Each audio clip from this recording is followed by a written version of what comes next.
아멘. 하나님 말씀 함께 봅니다. 신약 성경 누가복음 17장 11절에서 19절 말씀입니다.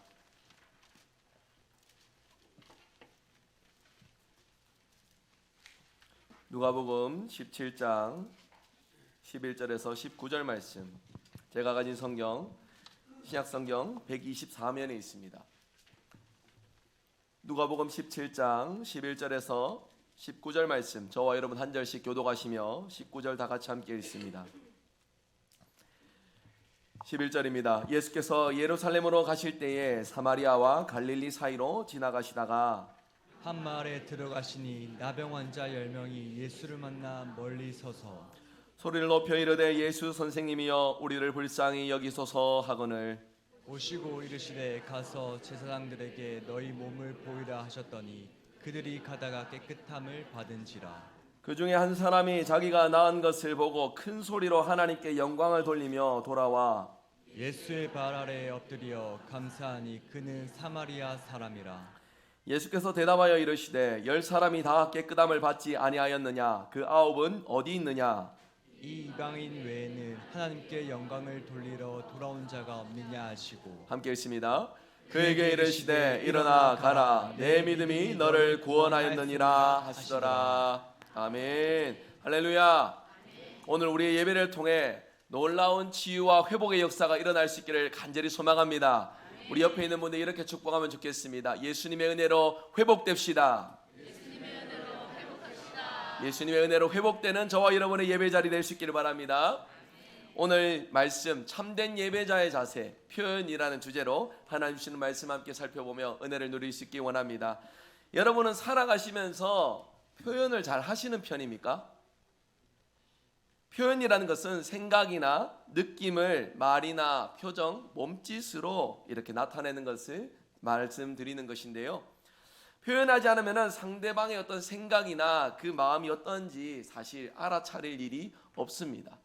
무슨 독심술처럼 이제 마음을 읽는 관심법처럼 해서 이제 뭐 누군가의 마음을 꿰뚫어 볼 수 있다 말하는 그런 말들이 있지만 아니지요. 자기가 느끼는 것들을 그냥 그렇게 느끼는 것으로 말하는 것이지 정확하게 표현하지 않으면 상대방이 어떤 마음을 가지고 있는지 알 수 없을 것입니다. 따라서 적절하게 자기의 생각이나 마음을 표현하는 것은 건강한 관계의 기초가 됩니다. 함께 살아가는 우리들 속에서 함께 지켜줘야 될 약속과도 같은 것입니다. 여러분, 하나님과의 관계에서도 마찬가지입니다. 우리가 기쁨과 감격을 적절하게 간절하게 하나님 앞에 고백하고 표현하는 것, 우리의 신앙에 있어서 매우 중요한 부분입니다. 우리가 경건하게 근엄하게 예배를 드리는 것을 생각을 할 때에 아무것도 하지 않고 침묵을 지키는 것을 경건과 근엄으로 생각하시는데 그것이 아닙니다. 여러분, 예배를 통해서 이미 맛본 구원의 은혜를 다시금 깨닫고 고백하기 위하여서 찬양할 때에, 기도할 때에, 말씀을 접할 때에 우리가 더 뜨거운 마음, 사모하는 마음으로 찬양할 때는 더 큰 소리로, 기도할 때는 더 간절하게 부르짖고 말씀을 들을 때는 더 사모하는 마음으로 이 시간 함께해야 될 줄 믿습니다. 눈으로 보기에는 예배 인도자가 이제 말씀을 전하고 있고 함께하는 청중들이 그 말씀을 받고 있는 시간이지만 틀림없이 이 시간은 하나님이 일하시는 시간입니다. 믿으십니까? 열려진 마음, 간절한 마음, 이것을 여러분 이 시간 예배를 통해 표현하고 고백함으로 하나님 주시는 은혜로서 치유되고 회복되는 저와 여러분의 심령, 영과 육이 될 수 있기를 소망합니다. 오늘 말씀은 바로 이 부분에 대하여서 우리에게 들려주는 교훈이 있습니다. 오늘 말씀으로 저는 예배를 통해 하나님의 은혜를 누리는 일에 더욱 적극적으로 표현하며 더 뜨겁게 예배를 사모하는 예배자로서 저와 여러분이 세워질 수 있기를 간절히 원합니다. 오늘 말씀을 통하여 우리의 예배를 다시금 점검하여 여러분의 예배드리는 그 모습에서 깨달을 바가 무엇인지, 회복할 바가 무엇인지 분명히 기억하고 하나님 앞에 더 간절한 마음으로 예배를 드리는 저와 여러분 될 수 있기를 바랍니다. 오늘 말씀 세 가지 살펴봅니다. 먼저 첫 번째입니다. 오늘 본문에 나타나는 사건은 무엇인지 생각해 봅니다. 오늘 말씀은 예수께서 예루살렘으로 가실 때에 사마리아와 갈릴리 사이로 지나가시다가 예수님의 그 상황과 행선지가 정확하게 나타나 있습니다. 갈릴리 사역을 마치고 예루살렘으로 가시기 위해 요단 동편으로 가시는 그 길에 나병 환자들을 만나 일어났던 그 사건을 오늘 말씀을 통해 나타내고 있습니다. 예수님이 작은 마을로 들어가셨다 합니다. 그때 나병 환자 10명이 예수님을 만나기 위해서 멀리 서서 소리치며 예수님께로 나아오고 있습니다. 예수 선생님이여 우리를 불쌍히 여기소서. 여러분, 이 외침을 좀 우리가 묵상해 보면 좋겠습니다. 나병 환자 10명입니다. 오늘의 의술로도 이제 치료가 가능하긴 하지만 사실 오늘의 때에 돼서야 이 병을 정복하고 치료하는 방법들이 생겼지, 과거 2000년 전에 예수님 시대 때에 이 나병은 저주의 상징이고 불치병이었고 죽음에 이르는 질병이었습니다. 너무나도 고통스러운 그들의 마음을 이해해 볼 수 있을 것인데요, 예수 선생님이여 우리를 불쌍히 여기소서, 이것을 누가 외쳤습니까? 나병 환자들이 외쳤습니다. 그들의 형색이 어땠겠습니까? 여러분, 나병, 흔히 문둥병이라고도 하고요, 한센병이라고도 합니다. 나병에 걸리면 살이 썩습니다. 그리고 코를 만지다가 코가 떨어지는 일들까지 있을 정도로 이 얼굴의 형색을 유지하는 것조차 힘든 질병이 됩니다. 귀와 코와 눈, 이런 부분들이 다 뭉그러지고 살점이 떨어지는 너무나도 흉측스러운 몰골인데요, 그렇게 얼굴이 다 썩어가고 일그러진 상태에서 이 큰 소리로 예수 선생님이여 우리를 불쌍히 여기소서 하는 이 외침을 지르는, 이 외침으로 예수님께 나아오는 이들의 마음을 좀 한번 헤아려 보십시오. 여러분, 얼마나 간절했겠습니까? 이 방법밖에 없는 것이에요. 세상 그 어디 가도 치료받을 수 없고 나음을 입을 수 없고 회복될 수 없는 그들이 유일한 희망인 예수님 앞에 나와 간절한 마음으로 외치고 부르짖는 그들의 모습, 그들의 마음이 어떤지 우리가 어렵지 않게 짐작해 볼 수 있습니다. 이 외침에 대해 예수님이 어떻게 반응하셨습니까? 가서 제사장들에게 너희의 몸을 보이라 말씀하십니다. 여러분, 간절한 마음으로 왔잖아요. 치료받기 위해서 그 먼 걸음을 마다하고 주님 앞으로 나오는데 한번 좀 들여다봐 주시고 위로해 주시고 보듬어 주시는, 손을 얹고 기도해 주시는 이런 일도 없습니다. 그들의 외침에 예수님은 즉각 응답하십니다. 가서 제사장에게 너희의 몸을 보이라.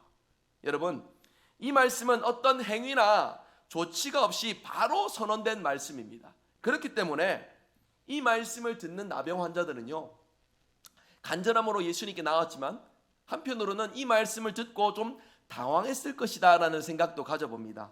왜 그렇습니까? 앞서 말씀드린 대로 예수님이 기도해 주시거나 어루만져 주시는 것들을 통해 치료가 되고 변화를 경험하는 그 일들을 지금 즉각적으로 이룬 것이 아니라, 이런 일들이 없이 제사장들에게 나아가라 말씀하시는 주님의 그 말씀에, 여러분, 그들이 제사장께 나아가려면 뭐가 있어야 됩니까? 확실하게 치료됐다는 증거가 있어야 됩니다. 확신이 있어야 됩니다. 그러한 과정이 생략된 채 제사장들에게로 나아가라라는 주님의 말씀, 그 말씀에 어찌 보면 그들은 당황했을지도 모릅니다. 그러나 오늘 말씀에 보시면은요, 그들은 주님의 말씀에 순종했습니다. 제사장들에게 나아가는 그 길에, 그 말씀을 듣고 가는 길에 그들이 병이 낫게 되었다라는 사실을 알게 되었습니다. 몸에 아무런 변화도 없이 그저 말씀을 듣고 순종하여 행동에 옮기니까 이에 대하여서 놀라운 결과가 나타났다라는 것을 그들이 경험하게 된 것입니다. 이러한 모습을 볼 때 우리가 분명히 얻을 교훈이 있습니다. 하나님 말씀에 순종한다라는 것은요, 불가능한 일들 가운데 어렵고 힘들고 우리의 힘으로 해결되지 않는 그 일들이지만 하나님 말씀에 순종하였더니 하나님이 가능하게 하시는 놀라운 역사가 있다는 것을 우리에게 보여주고 있습니다. 여러분, 이것을 믿고 하나님 말씀에 순종하며 하나님 앞에 나아가며 믿음으로 살아가는 것이 성도의 삶이어야 합니다. 우리가 잘 아는 신앙의 진리와 우리의 지식의 기초, 이것을 붙들고서 우리가 살아간다 자부하지만 많은 순간 우리가 곁길로 치우치고 믿음이 흔들리고 낙심하는 경우들이 있습니다. 그러나 그럴 때도 늘 우리에게 이미 심겨주신 이 하나님의 말씀을 기억하여 말씀을 붙들고 불가능을 가능케 하시는 하나님을 만나고 체험하시는 저와 여러분의 믿음의 삶이 되시기를 바랍니다. 자, 이제 10사람이 다 회복이 되었습니다. 모두 다 치유되었고요. 그들의 기쁨을 상상해 봅시다.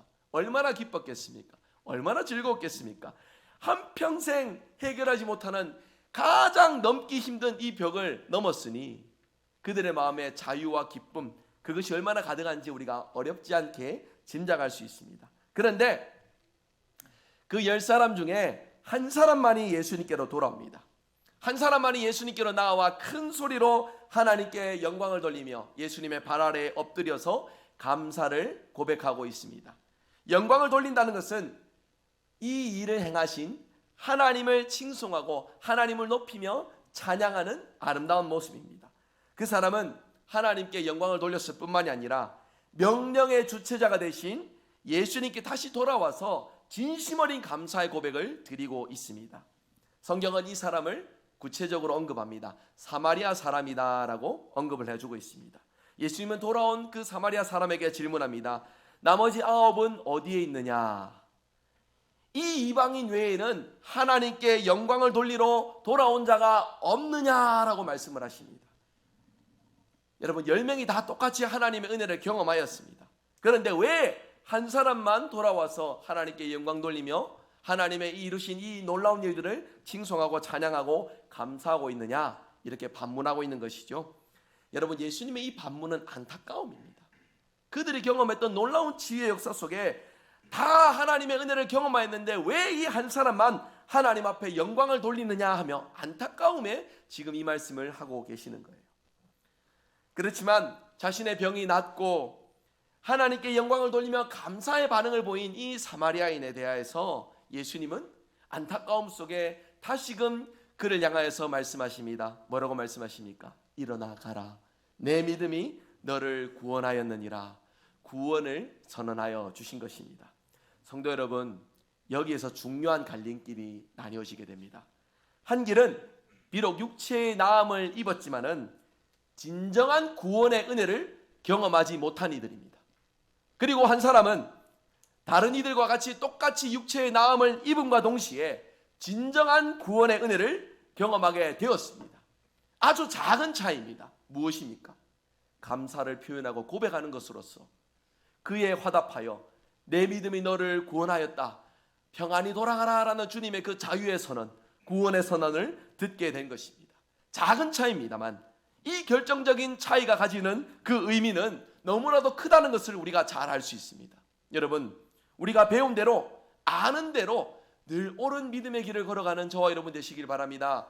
우리가 익히 믿음의 길을 걸어가고 있다 생각하며 이 길 속을 우리가 함께 걸어가며 동행하고 있겠지만 그 속에서 늘 하나님이 나를 위해 어떤 일들을 하셨는지, 지금 나와 함께 하시는 하나님이 내게 무엇을 원하시는지 늘 기억하고 묵상하며 감사함으로 하나님께 나아가시는 저와 여러분 될 수 있기를 바랍니다. 그 여정 속에 하나님은 함께 하십니다. 깨닫게 하시고 회복해 하시고 치유케 하시고 돌이키시는 놀라운 구원의 은혜를 베풀어 주실 것을 약속하여 주십니다. 이 약속을 믿고 늘 하나님 앞에 감사함으로 나아가는 저와 여러분 될 수 있기를 바랍니다.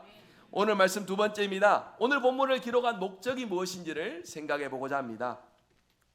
여러분 오늘 말씀은 표면적으로는 유대인들의 불신앙적인 태도를 꼬집기 위하여서 예수님이 이 말씀을 이제 하시고 계신데요. 자신들은 하나님의 은혜를 받았음에도 불구하고 자신들이 만들어 놓은 그 체제, 그들이 목숨같이 여기는 그 전통에만 머물러 있어 참된 구원자 되시고 회복의 은혜를 베푸신 예수님을 제대로 알아보지 못하고 고백하지 못하는 어리석음을 나타내고 있습니다. 그래서 유대인 나병 환자들은 단지 율법적인 행위에만 집중하고 있어요. 그들이 낫게 되자 그들이 한 일이 무엇입니까? 하나님 앞에 감사하는 일들이 아니라 그들에게 있어 생활의 율법으로 법으로서 매여 있는 그 율법의 조항들을 깨뜨리고 자유함을 누리고 이에 대해서 완전히 사함을 얻었다라는 합법적인 어떤 절차들을 위하여서 그들의 행보를 이어가고 있다라는 것입니다. 그래서 그들은요 하나님의 은혜를 경험했지만 그 은혜에 대해서 화답하고 고백하지 못하는 어리석은 모습을 보여주고 있다라는 것입니다. 따라서 오늘 말씀을 통해 강조하고자 하는 것은 단순한 어떤 예수님이 낫게 하셨다라는 이정만이 아니라 우리의 모든 자리에서 하나님의 은혜를 기억하고 하나님 앞에 영광 돌리고 하나님 앞에 감사함으로 나가는 예배자의 모습을 우리가 오늘 말씀을 통해 발견할 수 있다라는 것입니다. 9명의 나병 환자들은요 치유를 받았지만 신앙에서 낙오된 사람들의 대표적인 모습이다라고 여길 수 있겠습니다. 여러분 우리도 그렇지 않습니까? 우리가 살아가면서 힘들고 어려울 때 하나님 앞에 소리치며 외치며 도움을 요청합니다. 그런데 정작 문제가 해결되고 나면은 감사는커녕 옛 생활로 돌아가는 경우들이 너무나도 많다라는 것이에요. 이런 삶은 받은 구원을 제대로 누리지 못하여 결국에는 낙오자로 전락하는 우리의 모습들이 될 수 있다는 것을 우리가 깨달아야 됩니다. 자각을 해야 돼요. 스스로 이제 제가 경험했던 예와 잠깐 하나 말씀드립니다. 몇 번 제가 말씀드려서 아시겠지만 2022년 10월 달에 저도 암 수술했습니다. 갑상선암 작은 수술했고, 작은 수술이지만 그래도 전신마취하고 걱정되고 하니까 하나님 앞에 간절하게 기도했어요. 하나님 잘 치료되게 하시고 낫게 하시면 하나님 위해서 더 귀하게 사역하고 섬기고 헌신하겠습니다. 그렇게 기도하면서 수술대에 올랐고 이제 수술을 받았습니다. 그런데 자조적인 어떤 저의 내용을 고백하면서 부끄럽지만 말씀을 드리는 것이요, 우리 모두 이런 모습들이 있을 것 같아서 제가 말씀을 드립니다. 수술 끝나고 제가 제일 먼저 한 일이 뭔지 아세요? 하나님 앞에 찬양하고 감사하고 잘 되게 해주셔서 감사합니다라는 그 마음을 가지는 게 아니라 그날 하루 금식했다고 배가 고파가지고 허겁지겁 편의점 가서 제 먹을 거 사서 먹고, 병원에서는 자정까지 금식하라고 했는데 수술이 오후에 끝났거든요. 저녁 6시 넘으니까 못 참겠더라고요. 병원에서 밥도 안 주는데 얼른 뛰어가서 제가 먹을 거 챙기고 있고. 여러분 굉장히 인간적이지 않습니까? 제가 자조적인 저의 어떤 모습을 말씀드리면서 나타내고 싶은 부분이 있습니다. 우리가 이렇다라는 거예요. 하나님 앞에 엎드려서 간절한 기도의 제목이 있습니다. 갈급한 마음으로 주의 이름 부르짖습니다. 그 부르짖음 속에 하나님은 응답하시고 우리의 기도에 반응하시사 우리가 필요한 모든 일들을 이루어가시고 가장 선한 길로 좋은 길로 우리를 인도하실 것이에요. 근데 이때에 우리의 반응이 어떤지를 좀 생각해 보자라는 것입니다. 하나님 앞에 감사의 마음을 가질 것입니다. 경험했던 그 은혜와 그 체험을 통해서 더 굳게 하나님을 붙들 것입니다. 그렇지만 그것이 그 순간의 일순간이 아니라 그렇게 경험했다면, 은혜를 맛봤다면 하나님과 더 깊어진 관계 속에, 예배를 통하여 하나님과 더 든든한 관계 속에 믿음의 온전한 삶을 살아가야 되는데 우리가 그러냐 하는 것이지요. 얼마나 연약한 자들입니까? 급할 때는 주님 주님 이름 외치다가 우리의 문제가 해결되니까 다시금 슬며시 나의 만족과 나의 유익만을 위해서 살아가는 우리의 연약한 모습들이 있다라는 것입니다. 여러분, 하나님은 우리에게 베푸신 그 구원의 은혜를, 그 베푸신 구원의 순간뿐만이 아니라 그 놀라운 사실을 통하여 하나님을 더 깊이 만나고 하나님과 동행하는 믿음의 삶을 살아가기를 원하십니다. 믿으십니까? 이 사실을 경험하고 체험하는 자리가 바로 이 예배의 자리입니다. 우리 모두 구원을 받은 자, 구원의 은혜를 아는 자, 그 놀라운 깊은 사랑과 은혜를 체험한 자들입니다. 그렇다면 우리의 예배가 어떠해야 되겠습니까?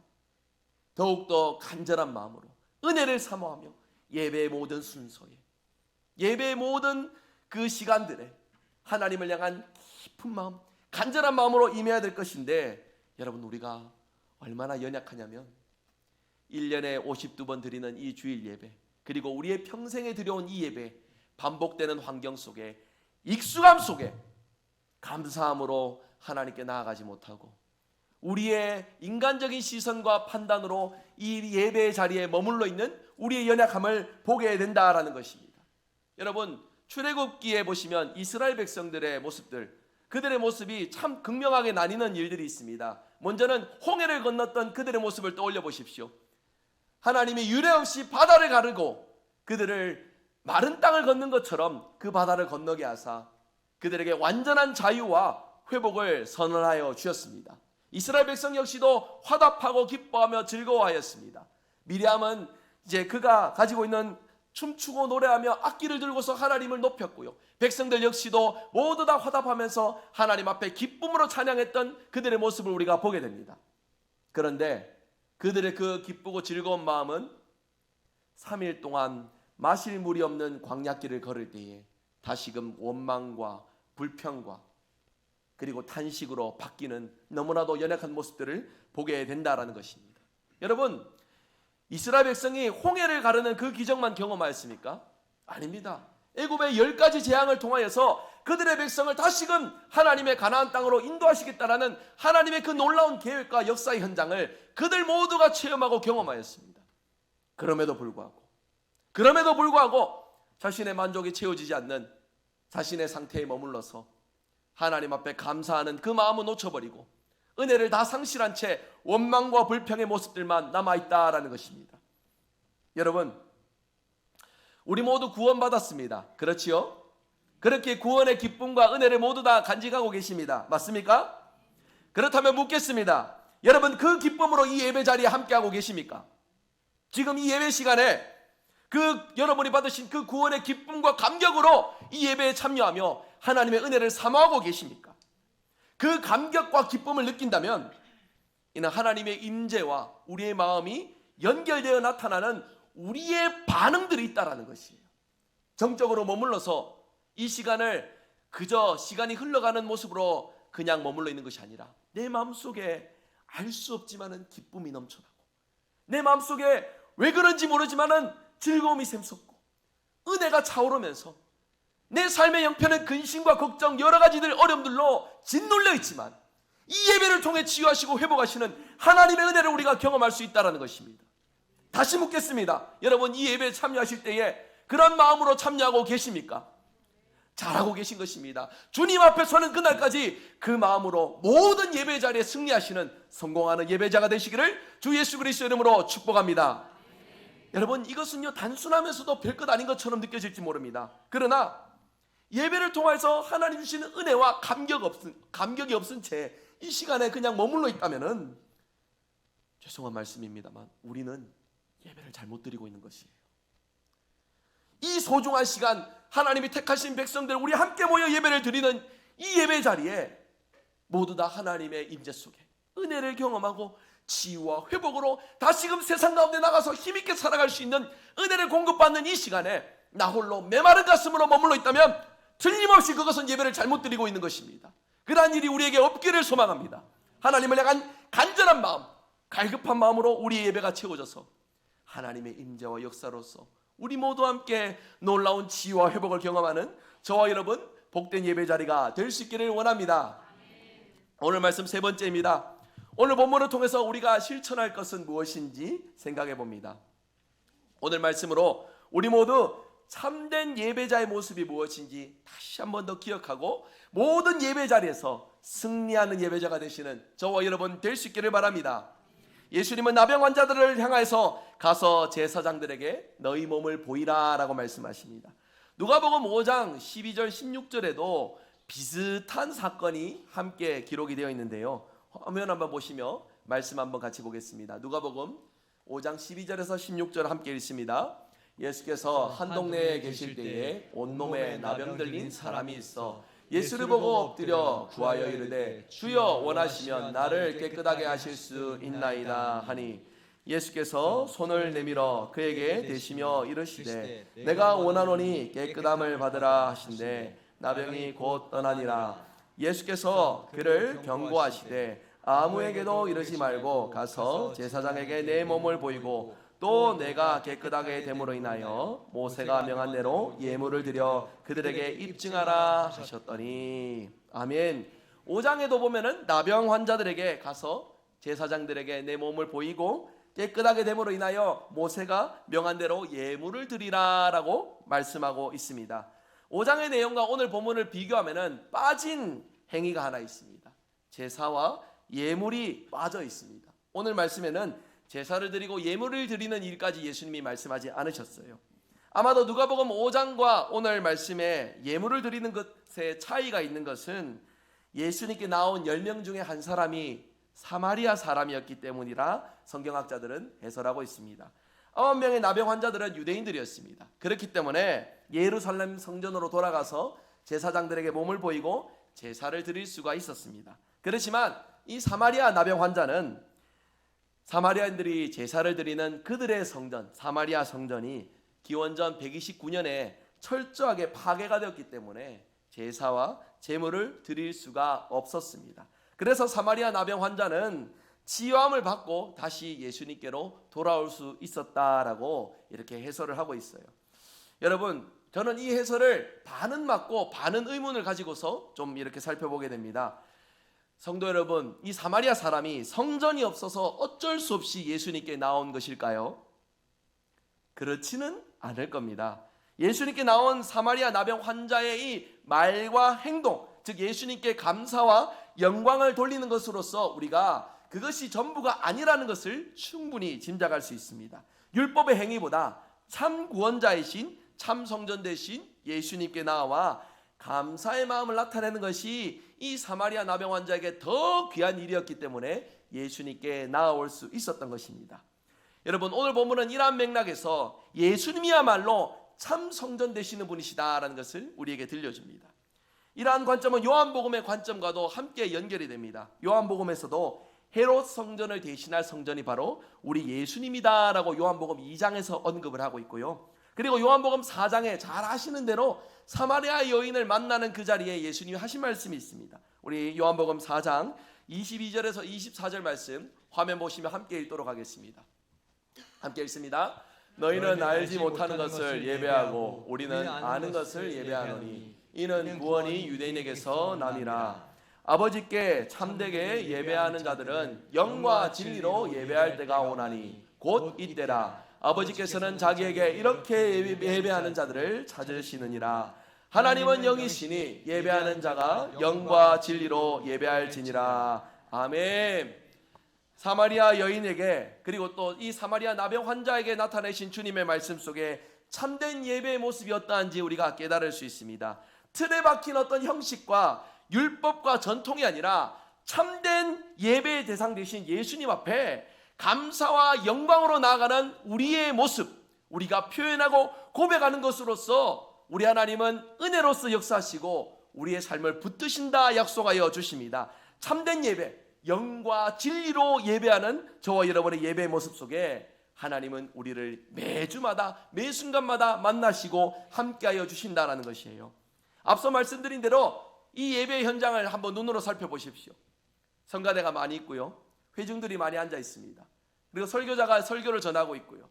이렇게 하는 모습 속에서는 인간적인 어떤 시선으로는 사람들의 어떤 행위와 사람들의 모습들만이 드러나게 됩니다. 하지만 틀림없이 예배는 하나님의 임재와 우리의 반응이 함께 교차하는 상호작용의 자리입니다. 우리만 좋아서 찬양하고 기뻐 날뛰는 순간이 이 자리가 아니라 하나님이 역사하여 주시고 우리의 삶의 다양한 문제들 속에 하나님을 향한 그 중심으로 나아가는 그 심령을 기억하시사 붙드시고 치유하시고 회복하시어 다시금 정결케 하시고 은혜로서 믿음으로 살아가도록 이 예배를 통하여 우리를 붙들어주고 계시다는 것입니다. 믿으십니까? 여러분, 이 순간에도 끊임없이 하나님은 우리의 모든 예배 순서를 통해 자신을 계시하시고 나타내고 계십니다. 이 일을 우리가 기억하면서 예배의 순간 모든 시간들마다 하나님 앞에 마음과 정성을 다해 영과 진리로 예배를 드리는 저 여러분의 예배의 모습 될 수 있기를 원합니다. 여러분, 우리가 잘 아는 내용들입니다. 예배를 잘 드려야 된다는 것을, 하나님 앞에 바르게 예배를 드려야 된다는 것을 잘 알고 있습니다. 그렇지만 여러분, 우리도 모른 채 익숙함에 갇혀서 이 익숙함 속에 매주마다 누려야 될 그 특별함을 놓친 채 그렇게 익숙한 우리의 예배의 자리에서 익숙한 나의 마음으로만 머물러 있다가 돌아가는 이런 일들이 우리에게 나타날 수 있다라는 것이에요. 죄송한 말씀이지만 여러분, 그 예배의 마음, 그 예배의 모습, 그 예배의 태도만큼 신앙의 빨간불은 없습니다. 예배 시간에 하나님의 은혜를 사모하고 하나님 앞에 나아가는 일에 최선을 다하는 것이 우리가 누려야 될 구원의 은혜이고 하나님 주신 구원받은 백성의 유일한 특권 중에 하나입니다. 그렇지만 이것을 상실하고 있는데, 내게 가장 중요한 것을 내가 지금 놓치고 있는데 이것에 대하여서 내가 인지하지 못하고 있고 느끼지 못하고 있고 반응하지 않고 있다면 이것만큼 신앙의 빨간불이 어디 있습니까? 위험한 일입니다. 그렇기 때문에 스스로가 예배를 잘 드렸다 스스로 진단하고 판단하는 것이 아니라 하나님 말씀을 기준으로 하여 우리가 어느 지점에 있는지 우리 스스로를 통찰하고 살펴서 하나님 앞에 마음과 정성을 다해 예배드리는 저와 여러분의 모습이 될 수 있기를 원합니다. 하나님은 우리에게 분명한 예배자로서의 삶을 요구하고 계십니다. 이 예배를 통해 승리하여 삶의 모든 자리에서 하나님의 뜻을 이루기를 원하시는데, 이러한 일들을 이루려면요, 예배를 통해 은혜를 받으셔야 됩니다. 예배를 통해 하나님의 마음을 느끼셔야 됩니다. 간절한 마음으로, 내가 사모한 마음으로 예배에 집중하여서 모든 말씀이, 모든 찬양이, 모든 은혜의 내용들이 땅에 떨어지지 아니하고 내 심령 속에 깊이 사모함으로 담아서 내 마음속에 일어나는 놀라운 치유와 변화의 일들을 이 예배를 통해 경험해야 됩니다. 여러분, 이러한 분들, 예배를 간절하게 사모하는 분들과 간절하게 사모함 없이 매번 드렸던 예배의 모습처럼 드리는 분들 어떻게 구별할 수 있을까요? 겉으로의 내용은 구별할 수 없습니다. 다들 잘 앉아 계시고 다들 집중하고 계시고 다들 근엄한 모습으로 계시니까요. 그렇지만 결정적인 차이로서 구별할 수 있는 것이 있습니다. 무엇이냐면 표현입니다. 예배 시간에 어떤 마음으로 찬양하는지, 어떤 마음으로 기도하고 있는지, 어떤 마음으로 말씀을 받고 있는지, 우리의 모습, 그 마음의 중심이 바르다면 우리의 모습에서 드러나게 되어 있습니다. 경상도라고 해서 나는 표현에 어색한 사람이라, 여러분 그렇게 우리 스스로 감추지 않기를 원합니다. 여기 다 경상도지 않습니까? 아니신 분 계십니까? 그런 이유들에서 인간적인 어떤 주제들로서 갈 것이 아니라요, 이 말씀을 정직하게 내 마음속에 심어서 내가 현재 어떤 모습으로 있는지를 여러분 점검하시면 좋겠습니다. 사람도 볼 때에 예배 중에 어떤 모습으로 예배를 드리는지 판단하고 분별하여 저 사람은 예배에 집중하고 있구나, 하나님의 치유와 은혜를 경험하고 있구나 판단할 수 있을 것인데, 하물며 사람인데 하나님은 어떠시겠습니까? 이 시간 100명이 넘는 사람들이 함께 모여 예배드리고 있지만 이 중에서 예배를 받을 수 있는 대상이 있을 것이며 받지 않는 대상도 있을 수 있다는 것을 우리가 분명하게 기억한다면 우리가 선택할 길은 어디입니까? 우리는 어느 방향을 향해 나아가야 되겠습니까? 하나님이 초대하시는 참된 예배자를 향하여서 우리가 나아가야 될 것입니다. 이 일에 가장 회복되어야 될 일들은 표현입니다. 다시 말하면 고백입니다. 뜨겁게 사모함으로 아멘으로 화답하며 찬양 가운데도 더 뜨겁게 찬양하고 기도를 통해 더 간절하게 부르짖어 하나님의 은혜를 깊이 체험하여 우리의 삶에 임하시는 놀라운 구원의 역사와 회복의 은혜를 누리시는 저와 여러분 되시기를 주 예수 그리스도 이름으로 축복합니다. 말씀했습니다. 사랑하는 성도 여러분, 하나님의 놀라운 능력을 우리 모두 깨달았습니다. 잘 알고 있습니다. 경험하였습니다. 그럼에도 불구하고 나 자신의 어떤 감성이나 나 자신의 어떤 익숙함이나 나 자신의 또 다른 어떤 신념이나 나의 삶의 형편이나 이런 어떤 것들로서 이 예배 자리 가운데도 하나님의 초대에 응답하지 않고 나 자신의 모습에만 머물러 있다면, 여러분 지금 이 자리에 임하시는 하나님을 우리가 만나지 못하는 안타까운 일들을 우리가 지금 범하고 있다는 것이에요. 우리의 생각과 틀을 깨고 주님의 능력 앞에 우리 모두 엎드려 열린 마음으로 주님을 향해 간절하게 나가는 저와 여러분 될 수 있기를 주님의 이름으로 축원합니다. 예배를 통해 주님의 인재 속에 감사함으로 반응합시다. 더 뜨겁게 표현합시다. 우리에게 허락하신 놀라운 치유와 회복을 소리 높여 찬양하며 예배할 수 있기를 원합니다. 여러분, 우리의 이 마음속에 주님은 이 나병 환자를 향하여서 말씀하신 그 말씀 다시 한 번 더 들려주실 것 같아요. 내 믿음이 너를 구원하였느니라. 내 믿음이 너를 구원하였느니라. 이 놀라운 일들을 이 예배를 통해 경험하여 놀라운 치유, 우리 인생에 근심되고 걱정되고 어려운 모든 일들, 우리 육신의 문제든 마음의 문제든 우리를 짓누르고 있는 그 모든 일들에 참된 구원과 은혜를 온전히 누리는 우리의 예배 자리 되시기를 주 예수 그리스도 이름으로 축복합니다. 우리 함께 찬양하기를 원합니다. 사모하며 이 시간 찬양하면 좋겠습니다. 주님이 우리의 모습을 보고 계십니다. 상한 우리의 마음을 보시고 더 갈급한 마음, 간절한 마음으로 나아가기를 원하십니다. 우리 함께 간절한 마음으로 찬양합니다. 주 나의 모습 보내 상한 나의 마음 보시네. 주 나의 눈물 안에 홀로 울던 마음 아시네. 주 사랑 내게 있네. 주 사랑 내게 있네. 그 사랑이 날 채우네. 주 은혜 내게 있네. 그 은혜로 날 두 손 들고 고백합니다. 세상 소망,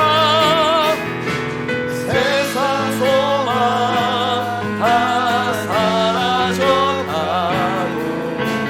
주의 사랑은 끝이 없으니 사랑하는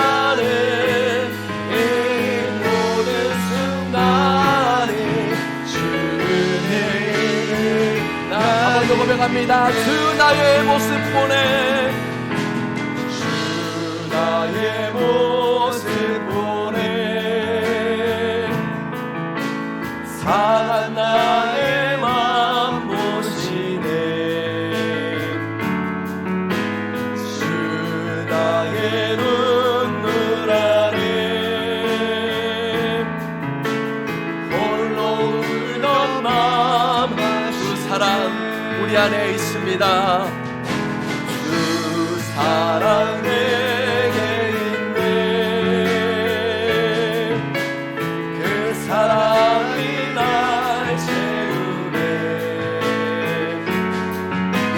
주는 내게 있네.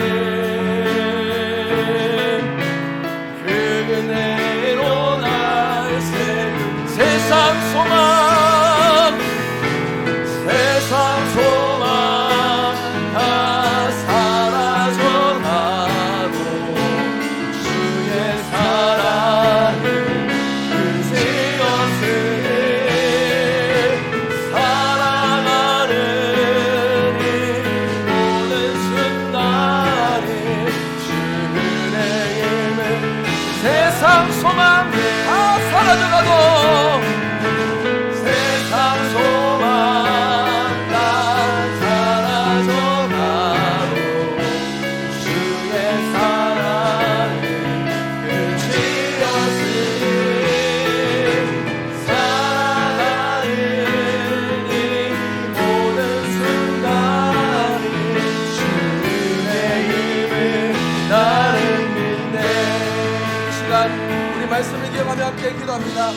예배를 통해 우리를 붙드시고 회복시키시는 하나님의 은혜를 기억하며 감사와 기쁨으로 예배드리게 하여 주시옵소서.